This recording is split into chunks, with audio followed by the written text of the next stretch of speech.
मूर्ति मोरया। ओम गम गणपतये नमो नमः। श्री सिद्धि विनायक नमो नमः। अष्ट विनायक नमो नमः।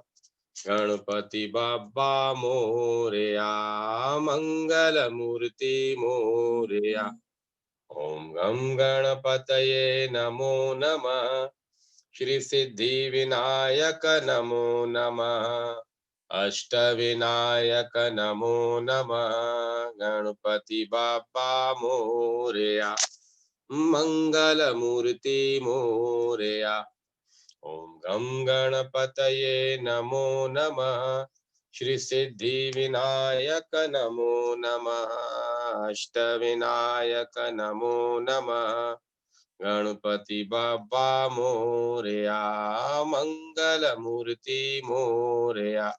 ओम गम गणपतये नमो नमः। श्री सिद्धि विनायक नमो नमः।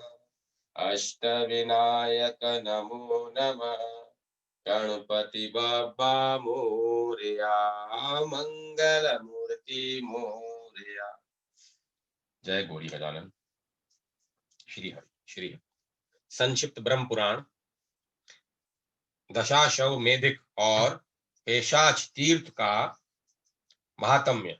ब्रह्मा जी कहते हैं, गोदावरी गंगा में कार्तिकेय जी का भी एक तीर्थ है जो बहुत उत्तम है।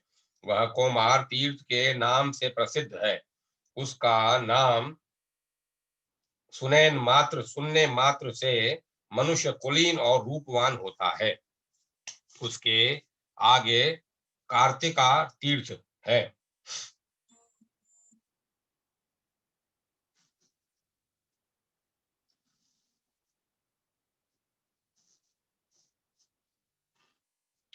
जिसके श्रवण मात्र से सोमपान का फल मिलता है। महामुने, अब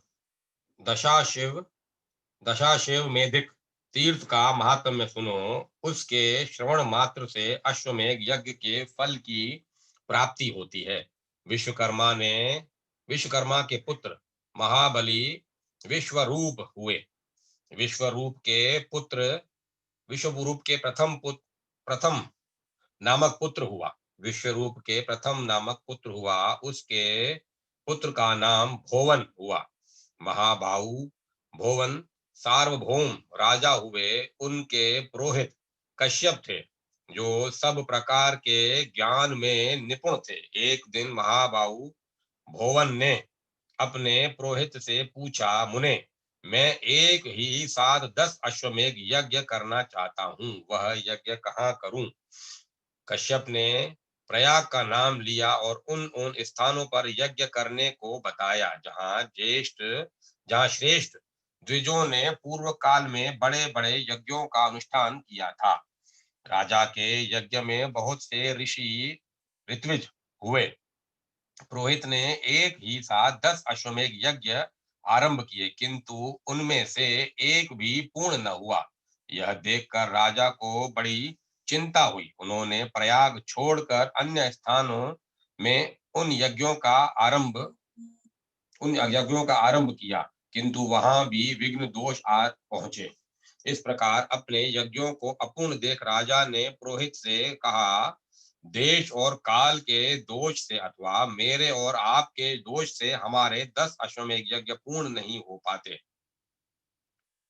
यूं कहकर दुखी हुए राजा भोवन अपने पुरोहित कश्यप के साथ बृहस्पति जी के ज्येष्ठ भ्राता संवर्त के पास गए और इस प्रकार बोले, भगवान, मुझे ऐसा कोई उत्तम प्रदेश बतलाइए जहां एक ही साथ आरंभ किए हुए 10 अश्वमेध यज्ञ पूर्ण हो।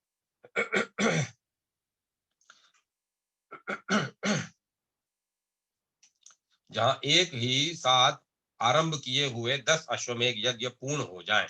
तब मुनि श्रेष्ठ संवर्त ने कुछ काल तक ध्यान करके महाराज भुवन से कहा, ब्रह्मा जी के पास जाओ, वे ही उत्तम प्रदेश बताएंगे। महाबुद्धिमान भुवन महात्मा कश्यप को साथ ले मेरे पास आ पहुंचे और मुझसे भी उत्तम प्रदेश आदि के विषय में प्रश्न करने लगे। उस समय मैंने भोवन और कश्यप से कहा, राजेंद्र, तुम गोदावरी के तट पर जाओ, वहीं यज्ञ के लिए पुण्यवान प्रदेश है। वेदों के पारगामी विद्वान ये महर्षि कश्यप ही श्रेष्ठ गुरु हैं। इनकी कृपा और गौतमी गंगा के प्रसाद से एक ही अश्वमेघ से अथवा वहां स्नान करने मात्र से तुम्हारे 10 अश्वमेघ यज्ञ सिद्ध हो जाएंगे। यह सुनकर राजा भोवन कश्यप जी के साथ गौतमी के तट पर आए और वहां अश्वमेघ यज्ञ की दीक्षा ग्रहण की। वह महायज्ञ आरंभ होकर जब पूर्ण हो गया, तब राजा इस पृथ्वी का दान करने को उद्यत हुए। उसी समय आकाशवाणी हुई, राजन, तुमने पुरोहित कश्यप जी को पर्वत, वन और कर्णों सहित पृथ्वी देने की कामना करके सब कुछ दान कर दिया। अब भूमि दान की अभिलाषा छोड़कर अन्न दान करो। वह महान फल देने वाला है। तीनों लोकों में अन्न दान के समान दूसरा पुण्य कार्य नहीं है। विशेषता है, गंगा जी के तट पर श्रद्धा के साथ किए हुए अन्न दान की महिमा अकथनीय है। तुमने जो प्रचुर दक्षिणा से युक्त यह अश्वमेघ यज्ञ किया है, इससे तुम कृतार्थ हो गए। अब इस विषय में तुम्हें अन्यथा विचार नहीं करना चाहिए। तिल, गौ, धन, धान्य, जो कुछ भी गोदावरी के तट पर दिया जाता है, वह सब अक्षय हो जाता है। यह सुनकर सम्राट भुवन ने ब्राह्मणों को बहुत सा अन्न दान किया। तब से यह वह तीर्थ दशाश्वमेधिक के नाम से विख्यात हुआ। वहां स्नान करने से 10 अश्वमेघ यज्ञों का फल प्राप्त होता है। उससे आगे पेशाच तीर्थ है, ब्रह्मवादी जो ब्रह्मवादी महर्षियों द्वारा सम्मानित है। यह गोदावरी के दक्षिण तट पर स्थित है। अब मैं उसका स्वरूप बतलाता हूँ, सुनो। मुनि श्रेष्ठ, नारद ब्रह्मगिरी के पार्श्व भाग में अजन नाम से प्रसिद्ध एक पर्वत है। वहां एक सुंदरी अप्सरा शाप भ्रष्ट होकर उत्पन्न हुई। उसका नाम अंजना था। उसके सब अंग बहुत सुंदर थे, किंतु मुंह वानरी का था।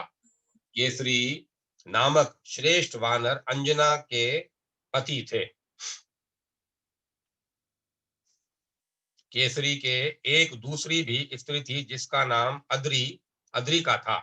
वह भी शापभ्रष्ट अप्सरा ही थी। उसके भी सब अंग सुंदर थे, किंतु मुंह बिल्ली के समान था। अद्रिका भी अजन पर्वत पर ही रहती थी। एक समय केसरी दक्षिण समुद्र के तट पर गए थे। इसी बीच में महर्षि अगस्त्य अंजन पर्वत पर आए। अंजना और अद्रिका दोनों ने महर्षि का यथोचित पूजन किया। इससे प्रसन्न होकर महर्षि ने कहा, तुम दोनों वर मांगो। वे बोली, मुनीश्वरों, हमें हमें पुत्र दीजिए जो सबसे बलवान, श्रेष्ठ और सब लोगों का उपकार करने वाले हो। मुनीश्वर, हमें ऐसे ऐसे पुत्र दीजिए जो सबसे बलवान, श्रेष्ठ और सब लोगों का उपकार करने वाले हों। तथास्तु कहकर मुनि श्रेष्ठ अगस्त्य दक्षिण दिशा में चले गए।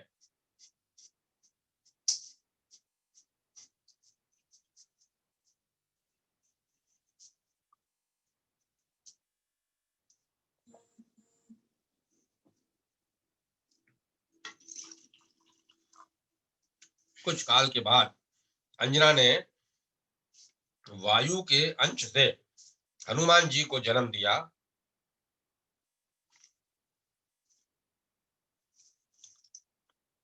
और अद्रिका के गर्भ से नेत्रेती के अंश से पिशाचों का राजा अद्रि उत्पन्न हुआ। उसके बाद उन दोनों स्त्रियों ने उक्त देवताओं से कहा, हमें मुनि के वरदान से पुत्र तो प्राप्त हुए, किंतु इंद्र के शाप से हमारा मुख कुरूप होने के कारण सारा शरीर ही विकृत हो गया है। इसे दूर करने के लिए हम क्या उपाय करें?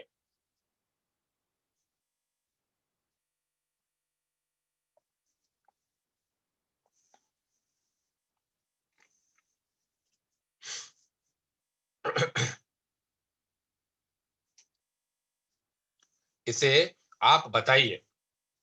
तब भगवान वायु और नेत्रेति ने कहा, गोदावरी में स्नान और दान करने से तुम्हें शाप से छुटकारा मिल जाएगा। यूं कहकर वे दोनों वहीं अंतर्ध्यान हो गए। तब पिशाच रूपधारी अद्रि ने अपने भाई हनुमान को प्रसन्न करने के लिए माता अंजना को लाकर गोदावरी में नहलाया। इसी प्रकार हनुमान जी भी अद्रिका को लेकर बड़ी उतावली के साथ गौतमी गंगा के तट पर आए। तब से वह पिशाच और अंजना अंजन अंजन अंजन तीर्थ के नाम से विख्यात हुआ। वह समस्त अभिष्ट वस्तुओं को देने वाला शुभ तीर्थ है। ब्रह्मगिरी से 53 योजन पूर्व की ओर मार्जार तीर्थ है। मार्जार तीर्थ से आगे हनुमत तीर्थ है और वृषाकपि तीर्थ है। उसके आगे फेना संगम तीर्थ बताया गया है, जो समस्त कामनाओं को पूर्ण करने वाला है। उसका स्वरूप और फल उसी के प्रसंग प्रसंग में बताया जाएगा। सुधा तीर्थ और अहल्या संगम तीर्थ का महात्म्य। ब्रह्मा जी कहते हैं, नारद, अब श्रद्धा तीर्थ का वर्णन करता हूँ, एकाग्र चित्त होकर सुनो। वह परम पुण्यमय तीर्थ मनुष्यों की समस्त कामनाओं को पूर्ण करने वाला है। पूर्व काल में कणव नाम से प्रसिद्ध एक ऋषि थे। वे वेद वेत्ताओं में श्रेष्ठ और तपस्वी थे। महर्षि कणव भूख से पीड़ित होकर अनेक आश्रमों पर घूमा करते थे। जब एक दिन वे गौतम के पवित्र आश्रम आए, वह आश्रम अन्न और जल से संपन्न था। अपने को क्षुधा से पीड़ित और गौतम को वैभवशाली देख कणव का वन विरक्ति से भर गया। वे सोचने लगे, गौतम भी एक श्रेष्ठ ब्राह्मण है और मैं भी उन्हीं की भांति तपोनिष्ठ हूँ। बराबर वाले के पास याचना करना कदापि उचित नहीं है। अतः यद्यपि मैं भूख से व्याकुल हूँ और मेरे शरीर में पीड़ा भी हो रही है, तथापि गौतम के घर में भोजन नहीं करूंगा। इस समय गौतमी गंगा के तट पर चलूं और उन्हीं से संपत्ति मांगूं। ऐसा निश्चय करके महर्षि कणव परम पावन गंगा जी के तट पर गए और स्नान करके पवित्र एवं संयतचित हो कुशासन बैठकर गौतमी गंगा तथा सुधा देवी की स्तुति करने लगे। कणव बोले, भारी पीड़ाओं को हरने वाली भगवती गंगा तुम्हें नमस्कार है, तथा सब लोगों को पीड़ा देने वाली सुधा देवी भारी पीड़ाओं को हरने वाली भगवती गंगा तुम्हें नमस्कार है, तथा सब लोगों को पीड़ा देने वाली सुधा देवी तुमको भी नमस्कार है। महादेव जी की जटा से प्रकट हुई कल्याणमयी गौतमी तुम्हें नमस्कार है, तथा महामृत्यु के मुख से निकली हुई सुधा देवी तुम्हें भी नमस्कार है। देवी तुम ही पुण्यात्माओं के लिए शांति रूपा और दुरात्माओं के लिए क्रोध स्वरूपा हो। नदी के रूप से सबके पाप ताप हर लेती हो और सुधा रूप में आकर सबको पाप ताप देती रहती हो। कल्याणकारिणी देवी तुम्हें नमस्कार है। पापों का दमन करने वाली गंगा तुम्हें प्रणाम है। भगवती शांति करी तुम्हें नमस्कार है। दरिद्रता का विनाश करने वाली देवी तुम्हें प्रणाम है। कणव के इस प्रकार स्तुति करने पर उनके सामने दो रूप प्रकट हुए। एक तो गंगा का मनोहर स्वरूप और दूसरी सुधा की भयानक मूर्ति। द्विजश्रेष्ठ कणव ने पुनः हाथ जोड़कर नमस्कार करते हुए कहा, देवी गोदावरी, तुम संपूर्ण मंगलों के लिए भी मंगलमयी हो। शुभे, ब्राह्मी, महेश्वरी, वैष्णवी और त्र्यंबका, ये सब तुम्हारे ही नाम है। तुम्हें नमस्कार है। भगवान त्र्यंबक की जटा से प्रकट होकर महर्षि गौतम का पाप नष्ट करने वाली गोदावरी, तुम 7 धाराओं से में विभक्त होकर समुद्र में मिलती हो। तुम्हें नमस्कार है। क्षुधा देवी, तुम समस्त पापियों के लिए पापमयी, दुखमयी और लोभमयी हो। धर्म, अर्थ और काम का नाश करने वाली भी तुम ही हो। तुम्हें बारंबार नमस्कार है। कणव का यह वचन सुनकर गंगा और सुधा दोनों ही बहुत प्रसन्न हुई और बोली, सुव्रत, तुम मनोवांछित वर मांगो। तब कणव ने गंगा जी को प्रणाम करके कहा, देवी, मुझे मन के अनुकूल भोग, वैभव, आयु, धन और मोक्ष प्रदान कीजिए। गंगा से यूं कहकर द्विज श्रेष्ठ कणव ने सुधा देवी से कहा, सुधे, तुम तृष्णा एवं दरिद्रता रूपिणी अत्यंत पापमयी तथा रुक्ष स्वभाव वाली हो। मेरे अथवा मेरे वंशजों के यहाँ तुम कभी न रहना। जो क्षुधातुर जो क्षुधातुर मनुष्य इस स्तोत्र से तुम्हारी स्तुति करे, उनके दरिद्रता और दुख का नाश हो जाए। जो लोग इस परम पुण्यमय तीर्थ में भक्ति पूर्वक स्नान, दान और जप आदि करें, वे धन संपत्ति के भोगी हों। जो तीर्थ अथवा अपने घर में इस स्तोत्र का पाठ करें, ऐसे उसे दरिद्रता और दुख से कभी भय न हो। एवं अस्तु कहकर गंगा और सुधा दोनों अपने अपने स्थानों को चली गईं। तब से उस तीर्थ के 3 नाम हो गए, कणाव तीर्थ, गंगा तीर्थ और सुधा तीर्थ।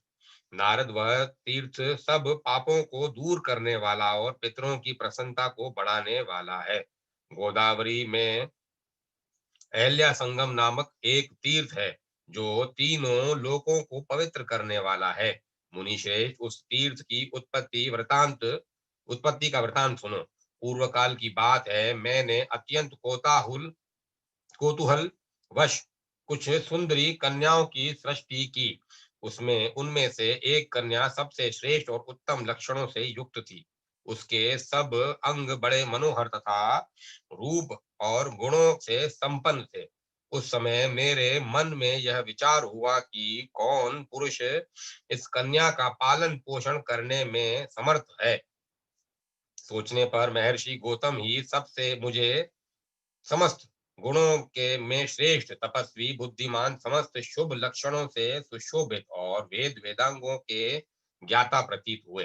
अतः उन्हीं को मैंने वह कन्या दे दी और कहा, मुनि श्रेष्ठ, जब तक यह युवती न हो जाए तब तक तुम ही इसका पालन पोषण करना। युवा अवस्था होने पर पुनः इस साध्वी कन्या को मेरे पास ले आना। यूं कहकर मैंने गौतम को वह कन्या समर्पित कर दी।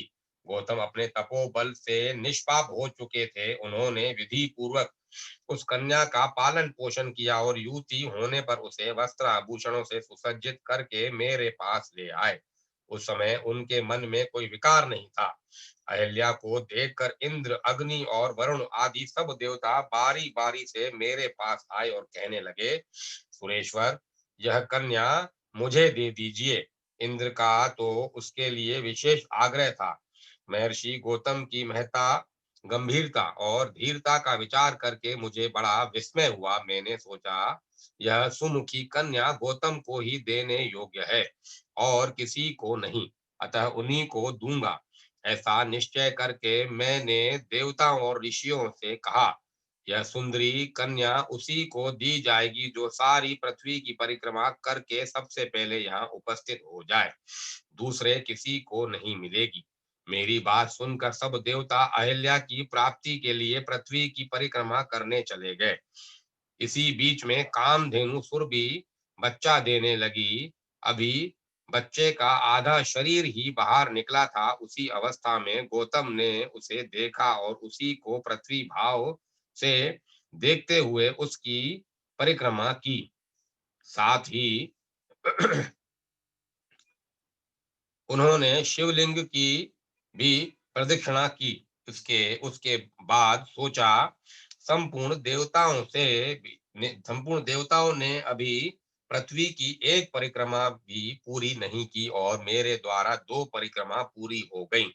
ऐसा निश्चय करके वे मेरे समीप आए और मुझे प्रणाम करके बोले, कमलासन विश्वात्मन, आपको बारंबार नमस्कार है। ब्राह्मण, मैंने सारी वसुधा की प्रदक्षिणा कर ली।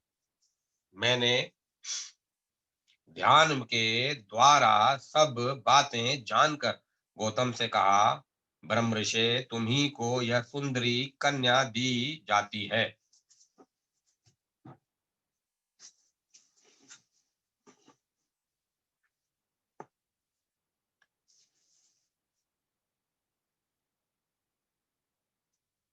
वास्तव में तुमने पृथ्वी की परिक्रमा पूरी कर ली, जो वेदों के लिए भी दुर्बोध है। उस धर्म का स्वरूप तुम जानते हो। जो गाय आधा प्रसव कर चुकी हो, वह 7 द्वीपों वाली पृथ्वी के तुल्य है। उसकी परिक्रमा कर ली जाए तो समूची पृथ्वी की परिक्रमा हो जाती है। शिवलिंग की प्रदक्षिणा भी यही फल है। अतः उत्तम व्रत का पालन करने वाले गौतम, मैं तुम्हारे धैर्य, ज्ञान और तपस्या से बहुत संतुष्ट हूँ। यूं कहकर मैंने गौतम को अहिल्या सौंप दी। उन दोनों का विवाह हो जाने पर देवता लोग पृथ्वी की परिक्रमा करके धीरे धीरे आने लगे। आने पर सबने अहिल्या के साथ गौतम का विवाह हुआ देखा। इससे उन्हें बड़ा आश्चर्य हुआ। अंत में सब देवता स्वर्ग में चले गए, परंतु इंद्र के मन में इससे बड़ी ईर्ष्या हुई। मैंने प्रसन्न होकर महात्मा गौतम को रहने के लिए ब्रह्मगिरि प्रदान किया। वह जो जो परम पवित्र, समस्त अभिलक्षित वस्तुओं को देने वाला तथा मंगलमय है। मुनि श्रेष्ठ, गौतम वहां अहिल्या के साथ विहार करने लगे। इंद्र ने स्वर्ग में भी गौतम की पवित्र कथा सुनी। अतः मुनि को, उनके आश्रम को और उनकी सुंदरी पत्नी को देखने के लिए वे ब्राह्मण का वेश धारण करके आए। वहां आने पर उन्होंने मन में पाप की भावना लेकर अहिल्या को देखा। उस समय वे अपने आप को भी भूल गए। देश काल की भी सुध न रही और ऋषि के शाप का भय भी उन्होंने भुला दिया। उनका हृदय काम के वशीभूत हो रहा था। एक दिन महर्षि गौतम मध्याह्न से पहले ही क्रिया समाप्त करके शिष्यों के साथ आश्रम से बाहर गए।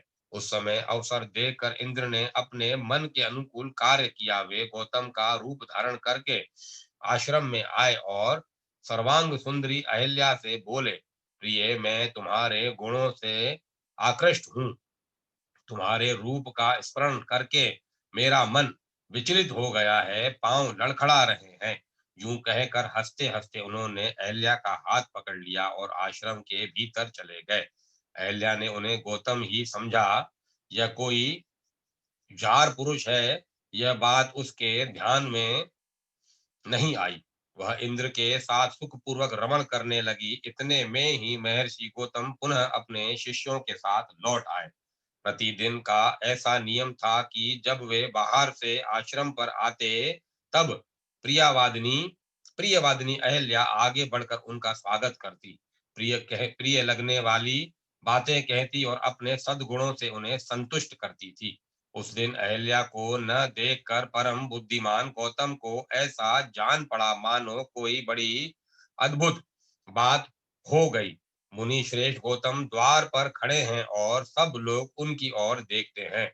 अग्निहोत्र और शाला के रक्षक तथा घर के घर में कामकाज करने वाले अनुचर उन्हें देखकर बड़े विस्मय में पड़े और भयभीत होकर बोले, भगवान, यह कैसी विचित्र बात है कि आप भीतर और बाहर दोनों जगह देखे जाते हैं। अहो, आपकी तपस्या का ही यह प्रभाव है कि आप अनेक रूप धारण करके विचरते हैं।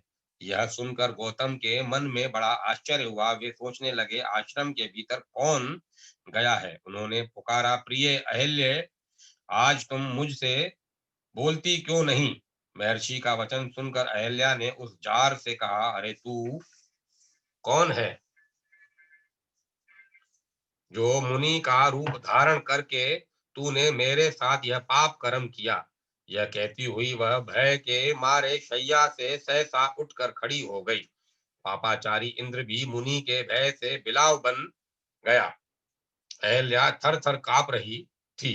उसके वेशभूषा बिगड़ चुके थे। अपनी प्यारी पत्नी को कलंकित हुई देख महर्षि ने क्रोध में आकर कहा, तुमने यह दुस्साहस कैसे किया? उनके इस प्रकार पूछने पर देवी अहिल्या ने लज्जावश कोई उत्तर नहीं दिया।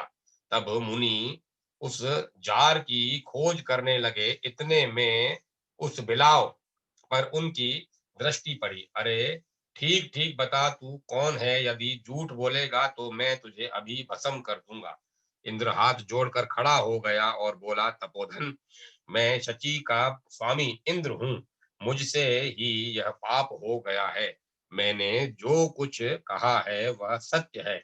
ब्राह्मण कामदेव के बाणों से जिनका हृदय विदृढ़ हो चुका है, वे कौन सा दुष्कर्म नहीं करते। आप करुणा के सागर हैं। मुझ महापापी को क्षमा करें। साधु पुरुष अपराधी पर भी कठोरता नहीं दिखाते। गौतम बोले, इंद्र, तूने स्त्री की योनि में आसक्त होकर यह पाप कर्म किया है। अतः तेरे शरीर में योनि के सहस्त्रों चिन्ह हो जाएंगे। इसके बाद मुनि ने अहल्या से भी कुपित होकर कहा, तू सूखी नदी हो जा। अहल्या बोली, भगवान, जो पापनी स्त्रियां मन से भी दूसरे पुरुष की कामना करती हैं, वे तथा उनके समस्त पूर्वज भी अक्षय नरकों में पड़ते हैं। आप कृपा करके मेरी बातों पर ध्यान दें। यह इंद्र आपका रूप धारण करके मेरे पास आया था। ये सब लोग इस बात के साक्षी हैं।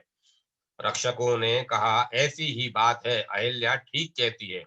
मुनि ने भी ध्यान के द्वारा सच्ची बात को जान लिया और शांत होकर अपनी पतिव्रता पत्नी से कहा, कल्याणी नदी होने पर तुम सरिताओं में श्रेष्ठ गौतमी गंगा से मिलोगी। उस समय पुनः अपने स्वरूप को प्राप्त कर लोगी।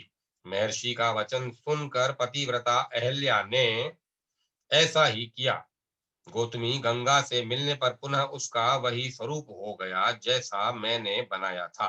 तत्पश्चात देवराज इंद्र ने हाथ जोड़कर महर्षि गौतम से कहा, मुनि श्रेष्ठ, अपने घर पर आए हुए मुझ पापिष्ट की रक्षा कीजिए। यूं कहकर इंद्र उनके चरणों में गिर पड़े। यह देख महर्षि ने कृपा पूर्वक कहा, पुरंदर, तुम्हारा कल्याण हो। तुम गोदावरी के तट पर जाओ और उसमें स्नान करो। इससे तुम्हारे सारे पाप क्षण भर में धुल जाएंगे। तुम्हारे शरीर में योनि के जो सहस्त्रों चिन्ह हैं, वे नेत्रों के रूप में एक परिणत हो जाएंगे। तुम सहस्त्राक्ष हो जाओगे। नारद गौतमी के प्रभाव से ये दो आश्चर्यजनक बातें मैंने देखी हैं। अहिल्या नदी पुनः अहिल्या नदी होकर पुनः अपने स्वरूप को प्राप्त हो गई और शचीपति इंद्र सहस्त्राक्ष हो गए। तब से यह तीर्थ अहिल्या संगम के नाम से विख्यात हुआ। उसे इंद्र तीर्थ भी कहते हैं। वह मनुष्यों की समस्त कामनाओं को पूर्ण करने वाला है। जन स्थान, अश्व तीर्थ, भानु तीर्थ और अरुणा वरुणा संगम की महिमा। ब्रह्मा जी कहते हैं, उसके बाद विश्व विख्यात जन स्थान नामक तीर्थ है, जिसका विस्तार 4 योजन का है। वह स्मरण मात्र से मनुष्यों को मुक्ति देने वाला है। पूर्व काल की बात है, विवस्वत मनु के वंश में जनक नाम से प्रसिद्ध एक राजा हुए। उन्होंने वरुण की पुत्री गुणावृणा गुणार्ण गुणाणवा के साथ विवाह किया था। गुणाणवा धर्म, अर्थ, काम और मोक्ष की सिद्धि करने वाली थी। जनक में भी ये ही गुण थे, अतः राजा को अपने गुणों के अनुरूप सुयोग्य भार्या मिली। विप्रवर याज्ञवल्क्य राजा जनक के पुरोहित थे। एक दिन राजा ने अपने पुरोहित से कहा, द्विजश्रेष्ठ, बड़े बड़े मुनियों ने यह निर्णय किया है कि भोग और मोक्ष दोनों श्रेष्ठ हैं। अंतर इतना ही है कि भोग अंत में विरस हो जाता है और मुक्ति नित्य ही निर्विकार है। अतः भोग से भी मुक्ति को ही श्रेष्ठ माना गया है। आप बताइए, भोग से मुक्ति की प्राप्ति कैसे होती है? सब प्रकार की आसक्तियों का त्याग करने से जो मुक्ति प्राप्त होती है, वह तो अत्यंत दुख साध्य है। अतः जिस उपाय से अत्यंत सुख पूर्वक मुक्ति हो सके, वह बताइए। याज्ञवल्क्य जी बोले, राजन, साक्षात भगवान वरुण तुम्हारे गुरुजन, ससुर और हितकारी हैं। उन्हीं के पास चलकर पूछो, वे तुम्हें हित का उपदेश देंगे। तदंतर याज्ञवल्क्य और जनक दोनों राजा वरुण के पास गए और वहां उन्होंने मुक्ति का मार्ग पूछा।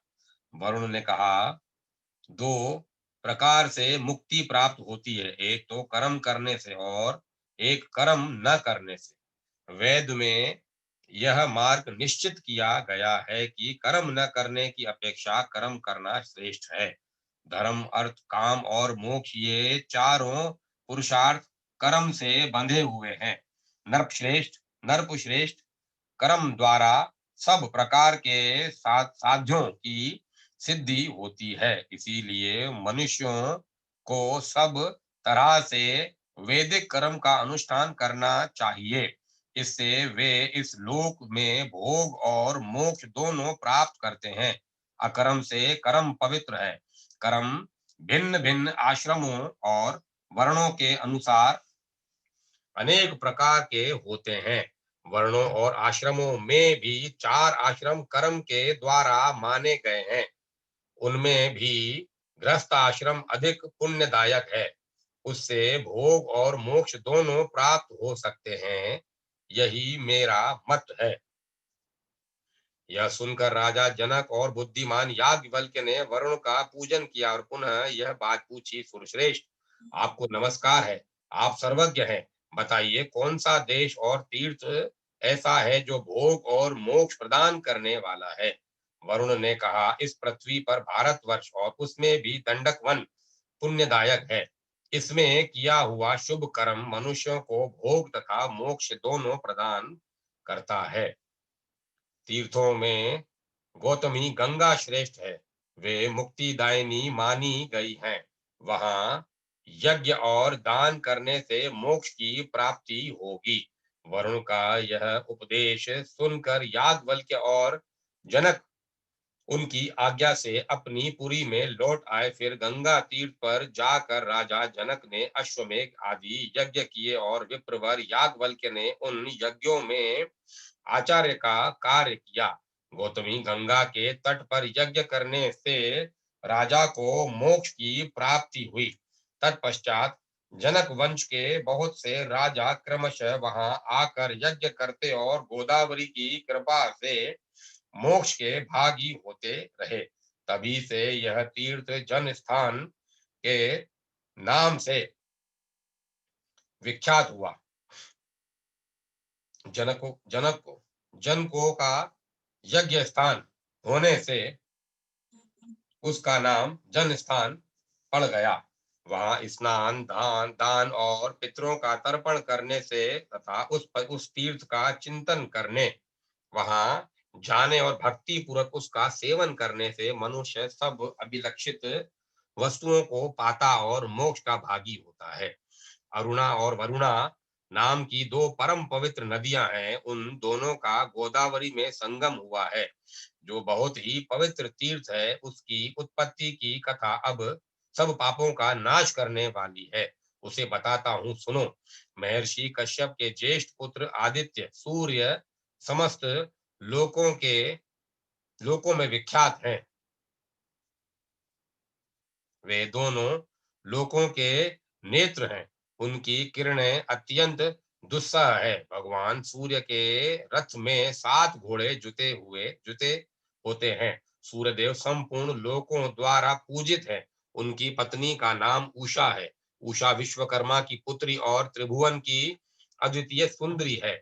उसे अपने स्वामी के तीव्र ताप का सहन नहीं हो पाता था। वह सदा इसी चिंता में पड़ी रहती थी, मुझे क्या करना चाहिए। उषा के 2 बुद्धिमान पुत्र थे, विवस्वत मनु और यम। एक कन्या भी थी जो परम पवित्र यमुना नदी के रूप में विख्यात हुई। एक दिन उषा ने अपने ही समान रूप वाली अपनी छाया उत्पन्न की और उससे कहा, तू मेरी ही जैसी होकर मेरी आज्ञा से पति की सेवा तथा मेरे पुत्रों का पालन कर। मैं जब तक लौट न आऊं तब तक तुम ही पति की प्रेयसी बनकर रहो। यह रहस्य किसी को न बताना, मेरी संतानों पर भी यह भेद प्रकट न होने पाए। छाया ने बहुत अच्छा कहकर उषा की आज्ञा स्वीकार कर ली और उषा घर से निकल गई।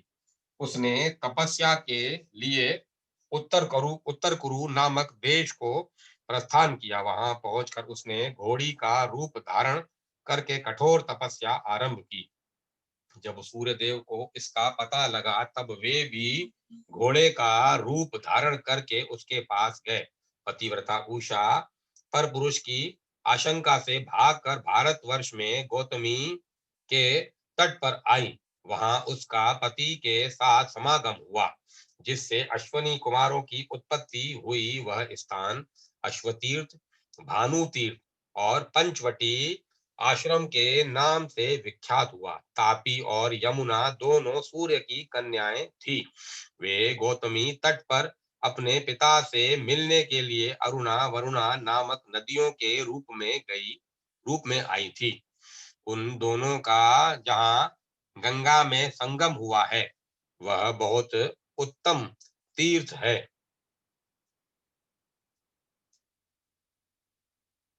उसमें भिन्न भिन्न देवताओं और तीर्थों का पृथक पृथक समागम हुआ है। उक्त संगम में 27,000 तीर्थों का समुदाय है। वहां किया हुआ स्नान और दान अक्षय पुण्य देने वाला है। नारद उसी तीर्थ के नारद उस तीर्थ के स्मरण कीर्तन और श्रवण से भी मनुष्य सब पापों से मुक्त हो धर्मवान और सुखी होता है। गारुड़ तीर्थ और गोवर्धन तीर्थ की महिमा। ब्रह्मा जी कहते हैं, नारद गारुड़ नामक तीर्थ सब विघ्नों की शांति करने वाला है। उसके प्रभाव का वर्णन करता हूँ, ध्यान देकर सुनो। शेषनाग के एक महाबली पुत्र था जो मणिनाग के नाम से प्रसिद्ध हुआ। उसे सदा गरुड़ का भय बना रहता था। अतः उसने अपनी भक्ति के द्वारा भगवान शंकर को संतुष्ट किया। प्रसन्न होकर भगवान महेश्वर ने कहा, नाग कोई वर मांगो। नाग ने कहा, प्रभु मुझे गरुड़ से अभय दान दीजिए।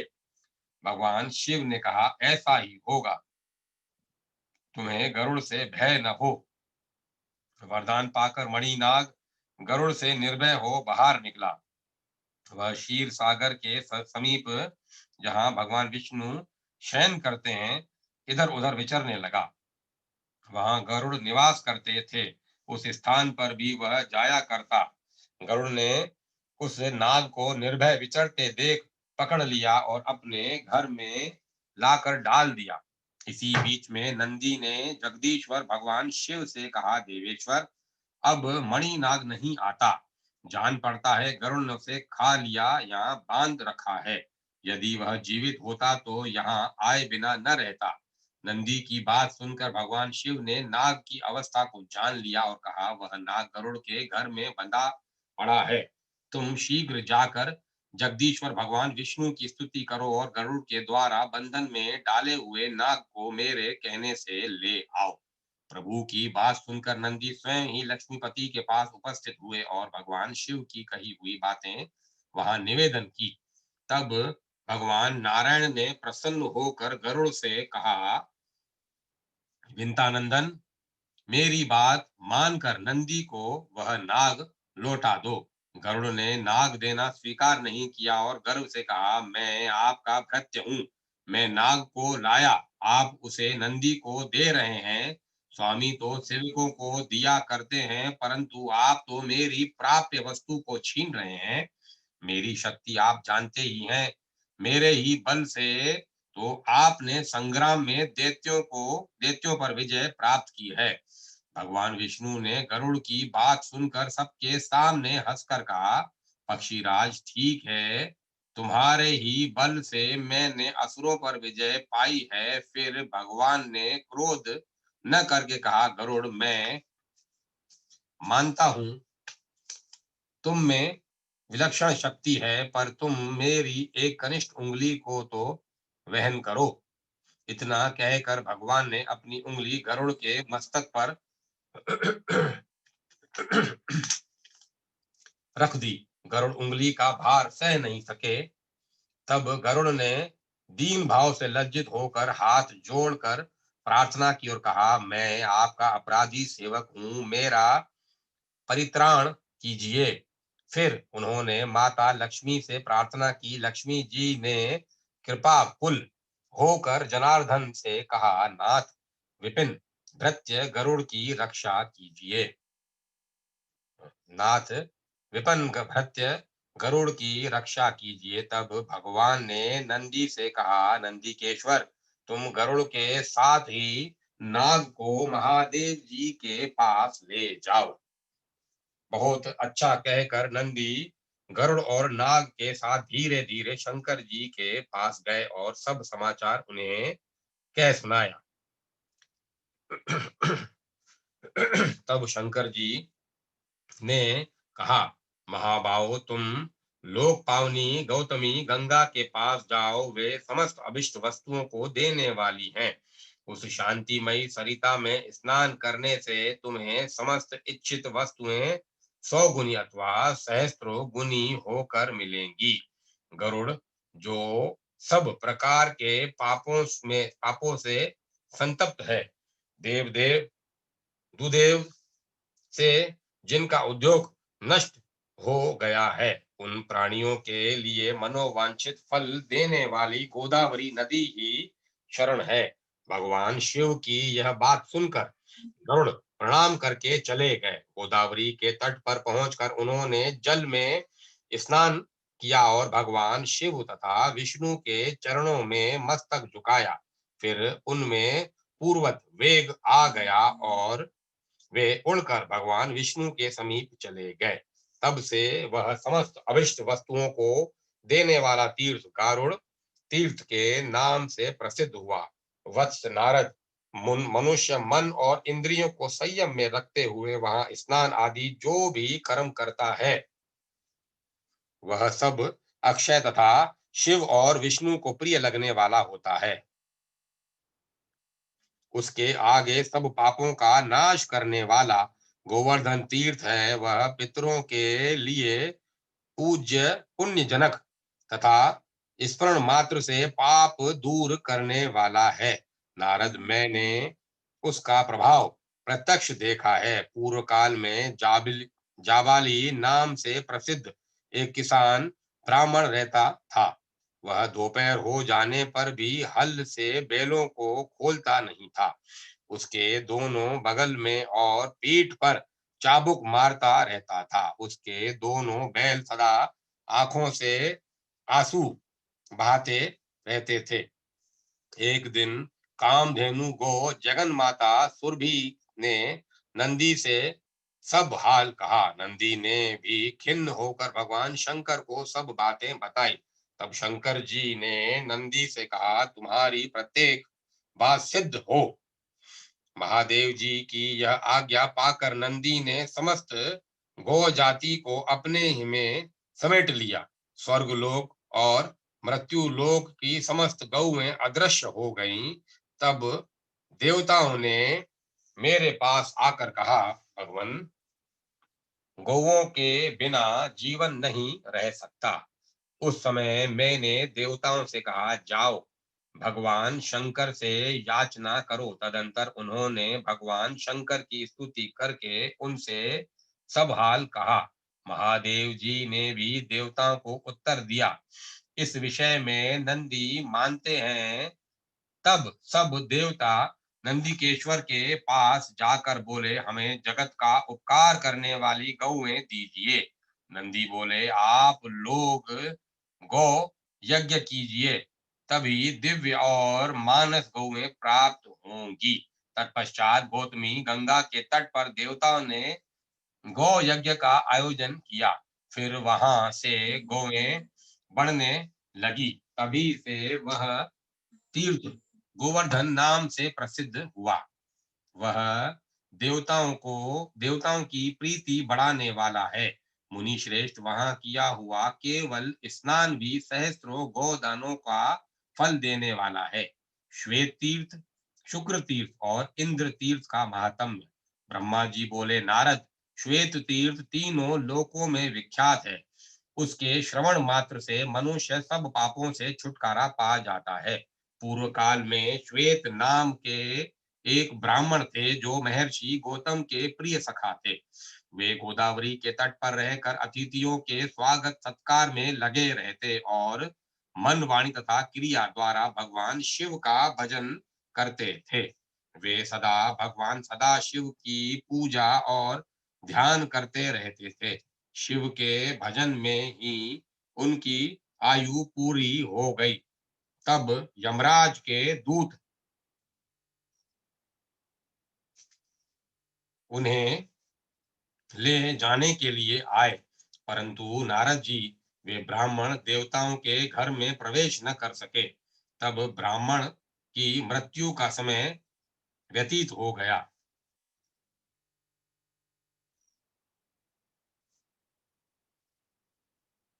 तब चित्रक ने मृत्यु से पूछा, मृत्यु, श्वेत का जीवन समाप्त हो चुका है, वह अब तक क्यों नहीं आया? तुम्हारे दूत भी अभी तक नहीं लौटे, ऐसा होना उचित नहीं।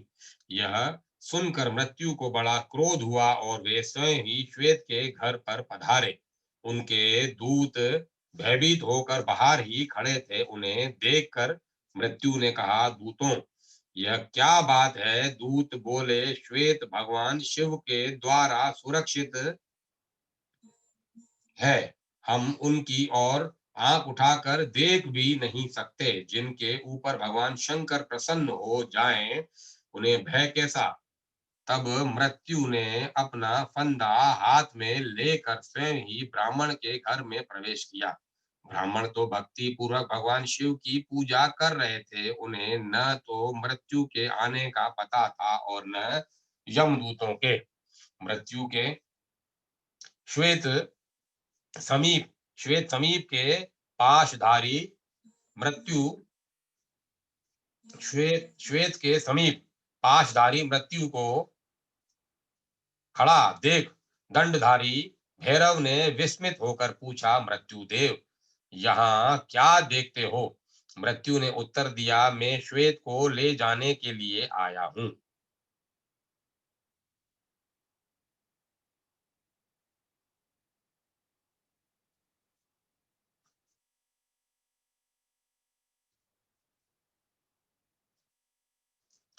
मृत्यु ने उत्तर दिया, मैं श्वेत को ले जाने के लिए यहाँ आया हूँ, अतः उन्हीं को देखता हूँ।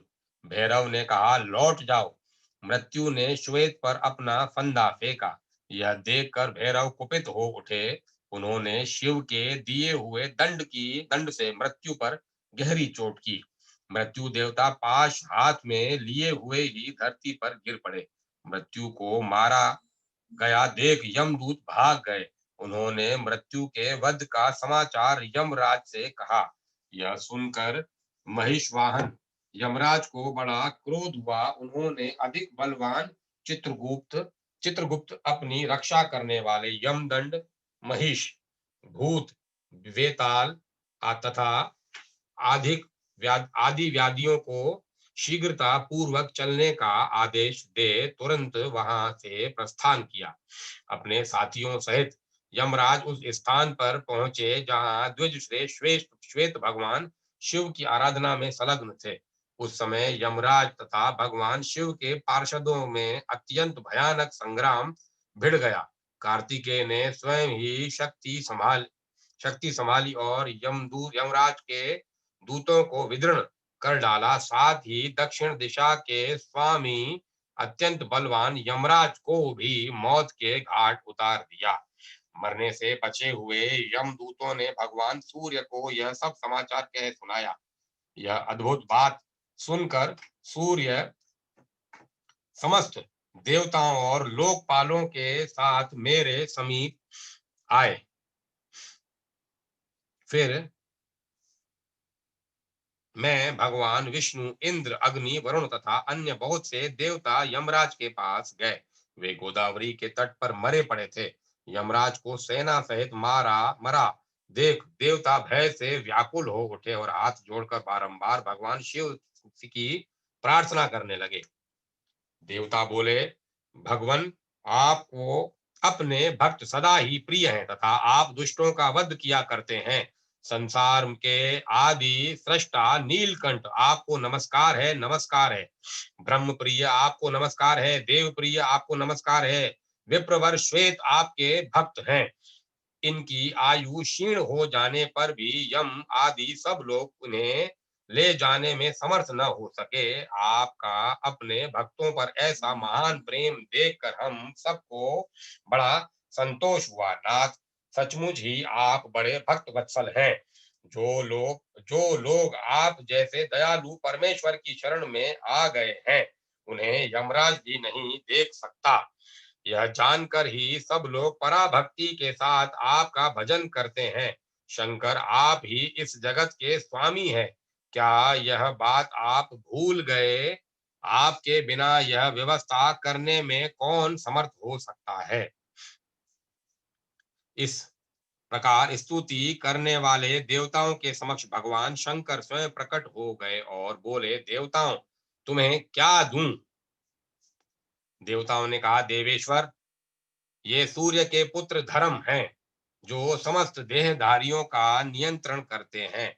इन्हें धर्म और अधर्म की व्यवस्था में नियुक्त किया गया है।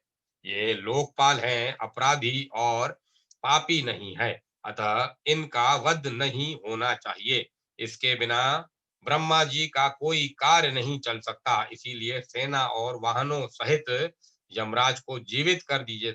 नाथ, महात्माओं के सामने की हुई प्रार्थना सफल ही होती है, वह कभी व्यर्थ नहीं जाती। भगवान शिव बोले, देवताओं, मेरी बात सुनो। जो मेरे तथा भगवान विष्णु के भक्त हैं, गौतमी गंगा का निरंतर सेवन करने वाले हैं, उनके स्वामी हम लोग स्वयं ही हैं। मृत्यु का उनके ऊपर कोई अधिकार नहीं है। यमराज को तो कभी उनकी बात तक नहीं चलानी चाहिए। व्याधि आदि के द्वारा उनका पराभव करना कदापि उचित नहीं है। जो मेरी शरण में आ जाते हैं, वे तत्काल मुक्त हो जाते हैं। यमराज को तो चाहिए अपने अनुचरों सहित उन्हें प्रणाम करे। बहुत अच्छा कहकर देवताओं ने भगवान शिव की बात का अनुमोदन किया। तब भगवान शिव ने अपने वाहन नंदी से कहा, तुम गौतमी का जल लेकर मरे हुए यमराज आदि के शरीर पर छिड़क दो।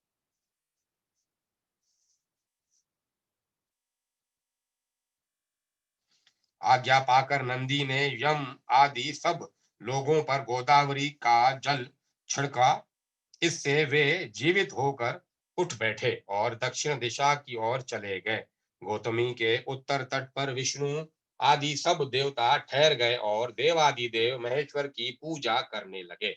उस समय वहां 1,12,000 तीर्थ एकत्रित हुए थे। इस प्रकार गोदावरी के दक्षिण तट पर भी 30,000 तीर्थ एकत्रित हुए।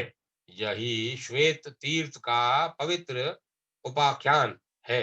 जहां मृत्यु देवता मरकर गिरे थे, वह स्थान मृत्यु तीर्थ कहलाता है। वहां किया हुआ स्नान और दान सब पापों का नाश करने वाला है। इसके उसके महात्म्य का श्रवण, पठन और स्मरण अंतःकरण के मल को धोने वाला और सब लोगों को भोग तथा मोक्ष प्रदान करने वाला है। इसके आगे शुक्र तीर्थ है, जो मनुष्यों को सब प्रकार की सिद्धि देने वाला है। वह सब पापों को शांत करने वाला तथा सब प्रकार की व्याधियों का नाशक है। अंगिरा और भृगु ये दो परम धर्मात्मा ऋषि हुए हैं। इन दोनों के दो दो पुत्र हुए हैं, जो बड़े ही विद्वान और रूप तथा बुद्धि से सुशोभित थे। अंगिरा के पुत्र का नाम था जीव और भृगु के पुत्र का नाम था कवि। ये दोनों अपने माता पिता के अधीन रहते थे। जब लोगों का यज्ञोपवीत संस्कार हो गया, तब उनके पिता जब दोनों का यज्ञोपवीत संस्कार हो गया, तब उनके पिता परस्पर रहने लगे। हम दोनों में से एक ही इन दोनों पुत्रों का शिक्षक हो। इससे एक ही शासन करेगा और दूसरा सुख में बैठा रहेगा। यह सुनकर अंगिरा ने कहा, मैं कवि को भी अपने पुत्र के समान ही पढ़ाऊंगा। यह सुखपूर्वक मेरे यहाँ रहे। अंगिरा की बात सुनकर भृगु ने कहा, ठीक है, और उन्होंने अपने पुत्र शुक्र को अंगिरा की सेवा में सौंप दिया। परंतु अंगिरा उन दोनों बालकों में विषम बुद्धि रखते थे, इसीलिए दोनों को पृथक पृथक पढ़ाते थे। बहुत दिनों तक किसी प्रकार चलता रहा। तब एक दिन शुक्र ने कहा, गुरुदेव, आप मुझे प्रतिदिन विषम भाव से पढ़ाते हैं। गुरुओं के लिए यह उचित नहीं है वे कि वे पुत्र और शिष्य में भेदभाव समझें। जो लोग विषम बुद्धि रखते हैं, उनके पाप की कोई गणना नहीं है। आचार्य, अब मैंने आपको अच्छी तरह समझ लिया। आपको बारंबार नमस्कार करता हूँ। अब दूसरे किसी गुरु के यहाँ जाऊंगा। मुझे जाने की आज्ञा दीजिए। इस प्रकार गुरु और बृहस्पति से मिलकर उनकी आज्ञा ले शुक्र चले गए। उन्होंने सोचा, अब पूर्ण विद्या प्राप्त करके ही पिता के पास चलूं, किंतु किससे पूछूं, कौन सबसे श्रेष्ठ गुरु हो सकता है।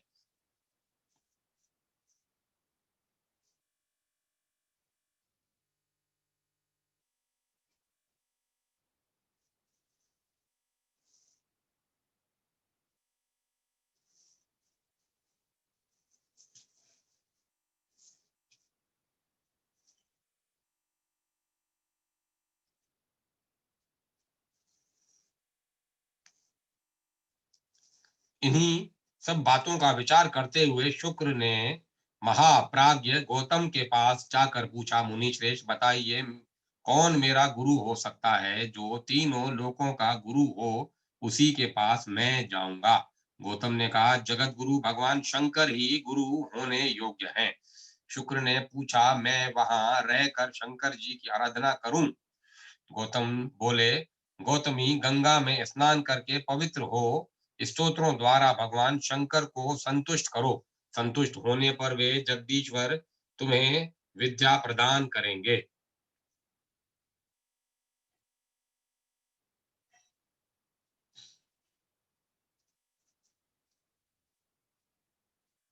गौतम के कहने से शुक्र गोदावरी के तट पर गए और वहां स्नान करके पवित्र हो भगवान शिव की स्तुति करने लगे। शुक्र बोले, प्रभु, मैं बालक हूँ, मेरी बुद्धि बालक की ही है, और आप बाल चंद्रमा को मस्तक पर धारण करने वाले हैं। मुझे आपकी स्तुति करने का कुछ भी ज्ञान नहीं है, केवल आपको नमस्कार करता हूँ।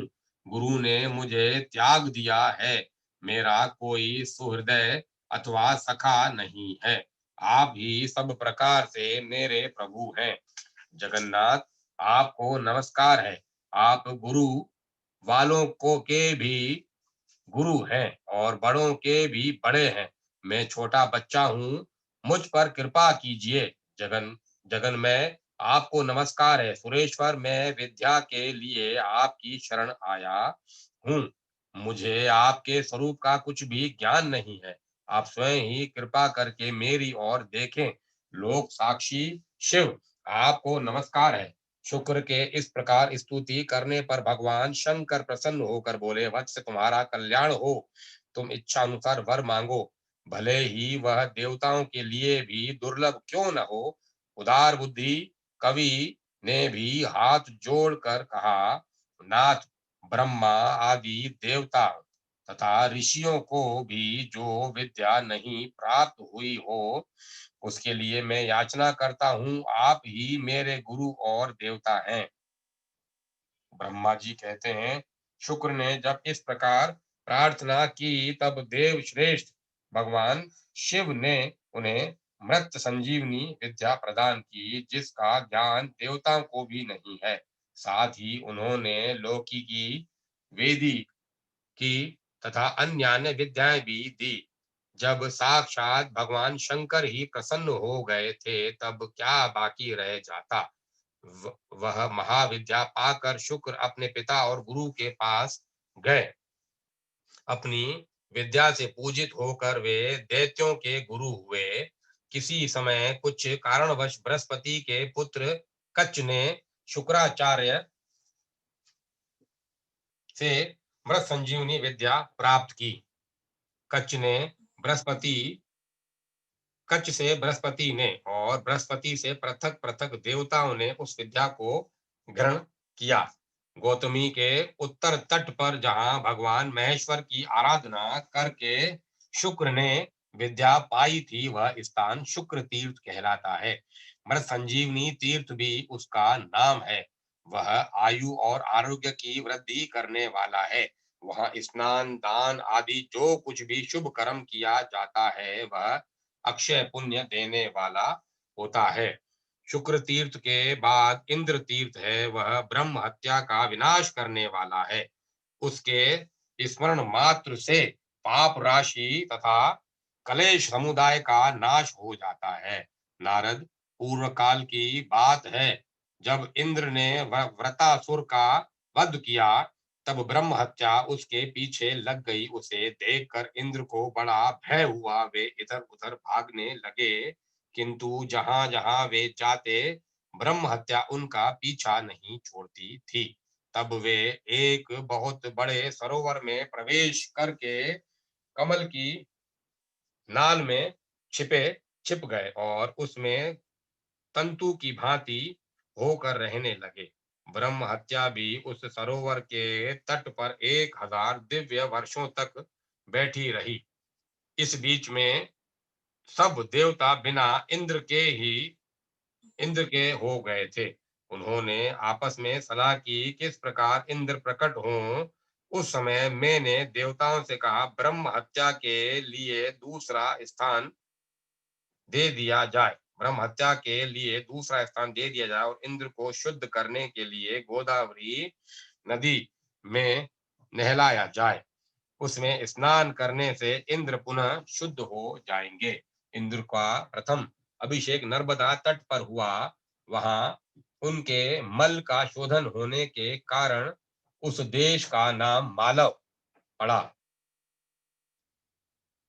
तत्पश्चात वे गौतमी गंगा के तट पर आए। वहां पुण्या नदी के जल में गौतमी का जल लाकर उसी से समस्त देवता, ऋषि, मैं, विष्णु, वशिष्ठ, गौतम, अगस्त्य, अत्रि, कश्यप, अन्य ऋषि, यक्ष तथा पनगणों पनगों ने इंद्र का अभिषेक किया। तत्पश्चात मैंने उन्हें अपने कमंडलू के जल से भी अभिषिक्त किया। इस प्रकार वह पुण्या और सित्ता दो नदियां हो गईं और वे दोनों गौतमी गंगा में आकर मिली। उन दोनों के संगम मुनियों द्वारा सेवित विख्यात तीर्थ बन गया। तब से उस तीर्थ को पुण्या संगम कहते हैं। सीता संगम का भी नाम इंद्र तीर्थ हो गया। वहां 7,000 मंगलमय तीर्थ निवास करने लगे। उन तीर्थों में तथा विशेषतः संगम के जल में जो स्नान दान किया जाता है वह सब अक्षय जानना चाहिए। इसमें अन्यथा विचार करने की आवश्यकता नहीं है। जो इस पवित्र उपाख्यान को पढ़ता अथवा सुनता है वह मन वाणी शरीर और क्रिया द्वारा होने वाले समस्त पापों से मुक्त हो जाता है।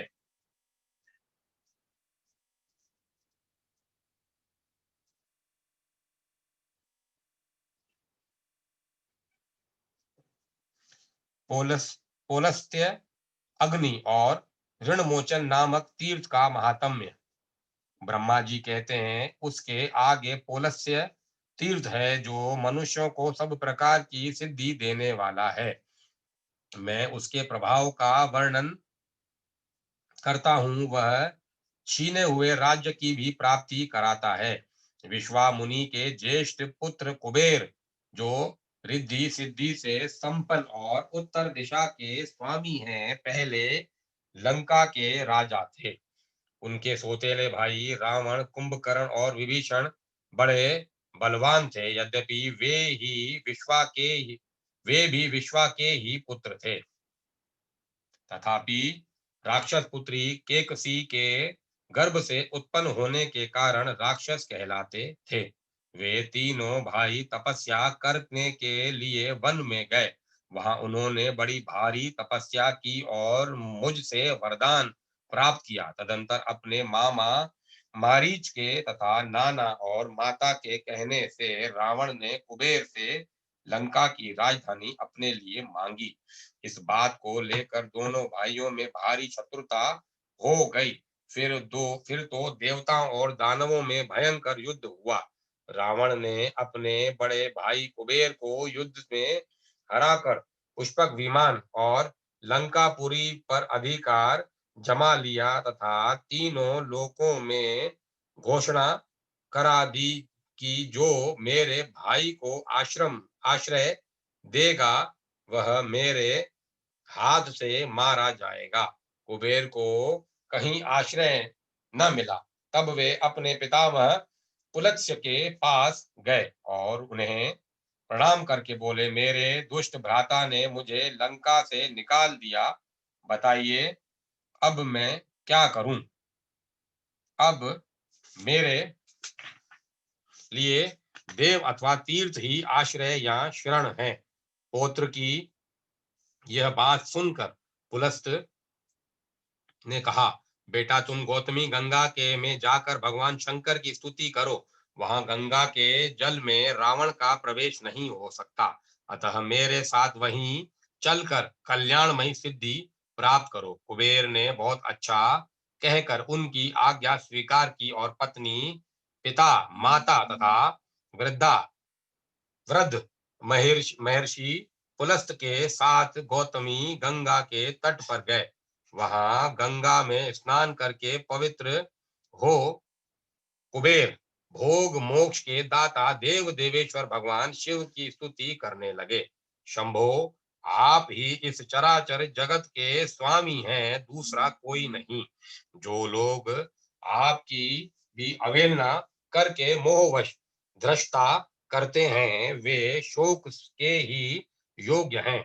आप अपनी 8 मूर्तियों द्वारा संपूर्ण जगत का भरण पोषण करते हैं। आपकी आज्ञा से सब लोग चेष्टा करते हैं तथापि विद्वान पुरुष ही आपकी महिमा को कुछ कुछ जान पाते हैं। अज्ञानी पुरुष आप पुरातन प्रभु को कभी नहीं जान सकता। अज्ञानी पुरुष आप पुरातन प्रभु को कभी नहीं जान सकता। एक दिन जगदम्बा पार्वती ने अपने शरीर के मेल से एक पुतला बनाकर रख दिया और परिहास में आपसे कहा, देव यह आपका शूरवीर पुत्र है। उस पर आपकी कृपा दृष्टि हुई और वह विघ्नों का राजा गणेश बन गया। अहो महेश्वर की दृष्टि का कितना अद्भुत प्रभाव है। जब कामदेव भस्म हो गया और रति उसके लिए विलाप करने लगी, तब दयामयी माता पार्वती ने आंसू बहाते हुए आपकी ओर देखकर कहा, भगवन, इन विचारों का दाम्पत्य सुख छीन गया।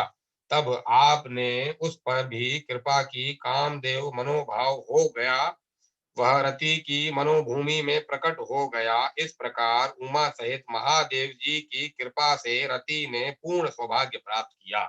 इस प्रकार स्तुति करने पर भगवान शंकर कुबेर के सामने प्रकट हुए।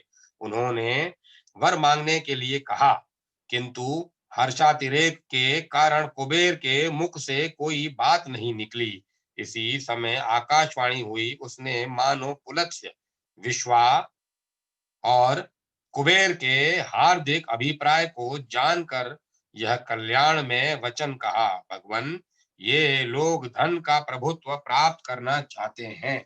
इनके लिए भविष्य भूत सा बन जाए। जिस वस्तु को ये किसी के लिए देना चाहें, वह दी हुई के समान हो जाए।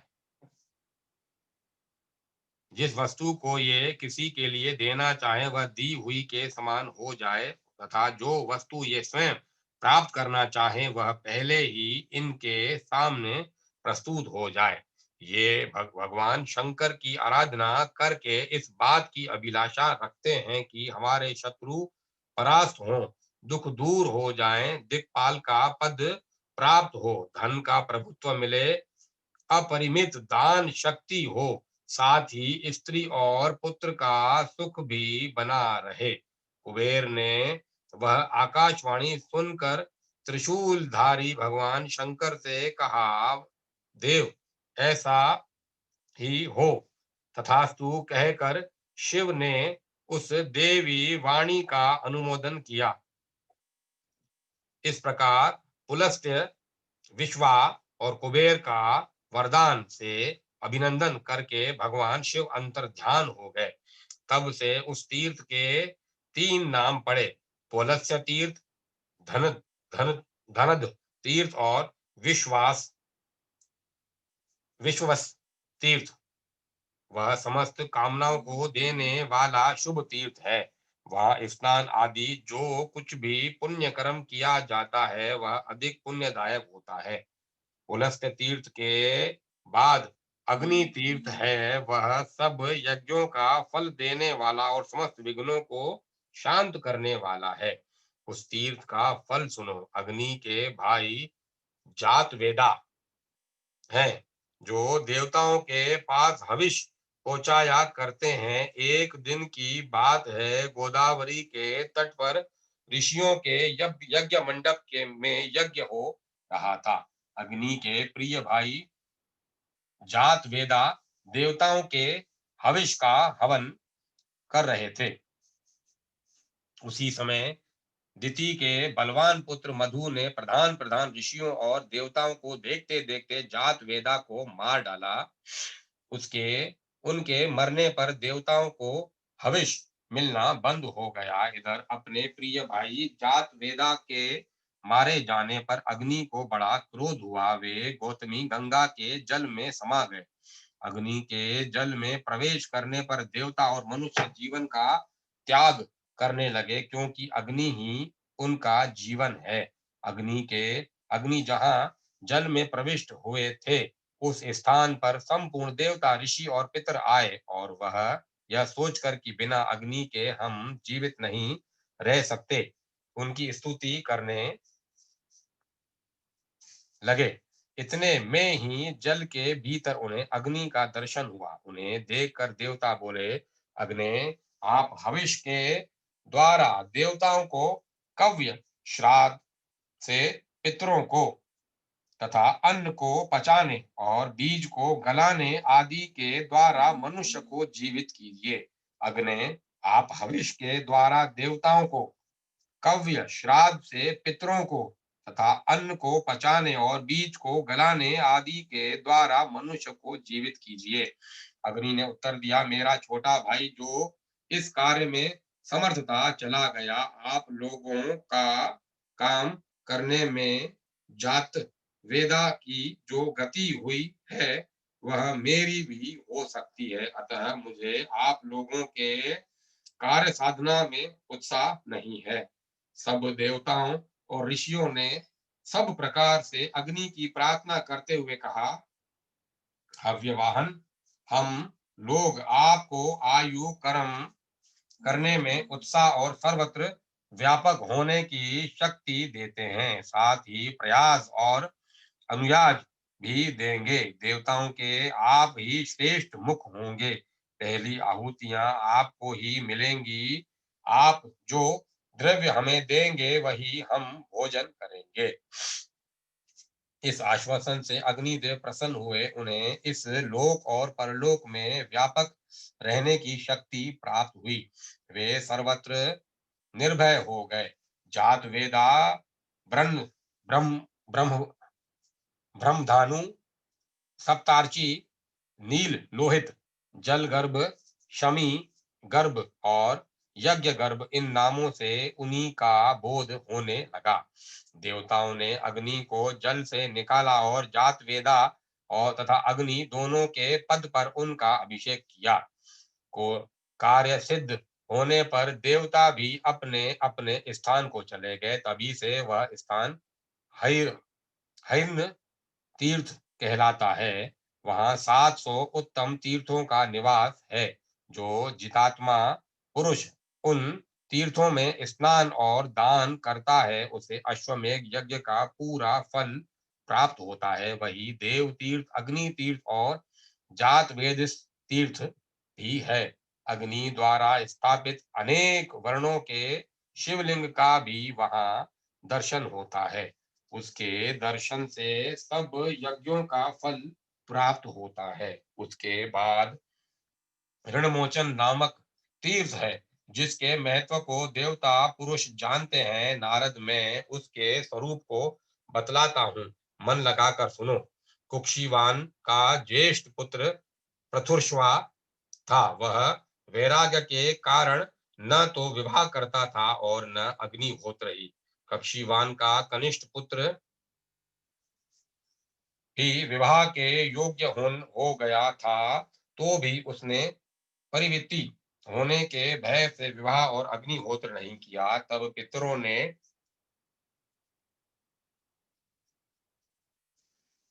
ने कक्षीवान के दोनों पुत्र से पृथक पृथक कहा, तुम देव ऋण, ऋषि ऋण और पितृ ऋण से मुक्त होने के लिए विवाह करो। ज्येष्ठ पुत्र ने कहा, नहीं, कैसा ऋण और कौन उससे मुक्त होता है। छोटे पुत्र ने उत्तर दिया, बड़े भाई के अविवाहित रहते मेरा विवाह करना उचित नहीं है, अन्यथा परिविति होने का भय है।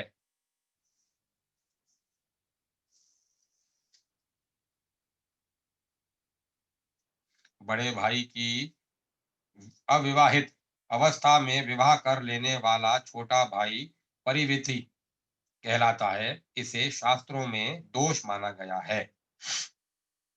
तब पितरों ने उन दोनों से कहा, तुम लोग गौतमी गंगा के में जाकर स्नान करो। गौतमी का स्नान सब मनोरथों को सिद्ध करने वाला है। गौतमी गंगा तीनों लोकों को पवित्र करने वाली है। उनके जल में श्रद्धा पूर्वक स्नान और तर्पण करो। गौतमी का दर्शन, वंदन और ध्यान करने से वे समस्त कामनाएं पूर्ण करती है। वहां स्नान करने के लिए कोई देश, काल और जाति आदि का नियम नहीं है। गौतमी में स्नान करने से बड़े भाई पर कोई ऋण नहीं रहता और छोटा भाई परिविति नहीं होता। पितरों के आदेश से कक्षीवान का ज्येष्ठ पुत्र प्रथुर्षवा गौतमी में स्नान और तर्पण करके तीनों ऋणों से मुक्त हो गया।